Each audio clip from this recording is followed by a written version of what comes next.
Dalla ricerca dell'Istituto Oncologico Veneto una nuova terapia sperimentale contro il glioblastoma, uno tra i più aggressivi tra i tumori cerebrali. Oltre a una trentina il gruppo di pazienti sottoposti alla cura che punta ad aumentare la sopravvivenza e a migliorare la qualità di vita dei pazienti. Ivana Gotnik.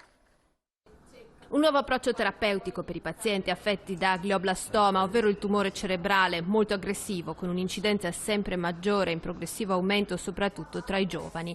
Il dottor Giuseppe Lombardi, referente della neurooncologia dello IOF, premiato 3 anni fa come miglior oncologo italiano per il precedente studio Regoma, ha messo a punto con la sua equipe una successiva strategia che agisce sul fattore tempo e in modo sinergico. Siamo partiti nell'ideare e coordinare questo studio dai risultati promettenti di un precedente studio chiamato Regoma, che ha dimostrato come questo trattamento, il regorafenib, possa dare dei risultati molto promettenti in termini di sopravvivenza in pazienti con recidiva di glioblastoma. Terapia sperimentale che dona nuova speranza agli ammalati. I pazienti molte volte arrivano già con l'intenzione di voler partecipare a questo protocollo sperimentale, anche perché in Italia, ma anche a livello europeo, sono pochi i centri dedicati alla cura di tumori cerebrali, e quindi noi abbiamo pazienti che arrivano da tutta Italia, anche da fuori Italia, dall'estero. Nel lungo periodo pandemico i test e le ricerche dello IOF sono proseguiti senza sosta.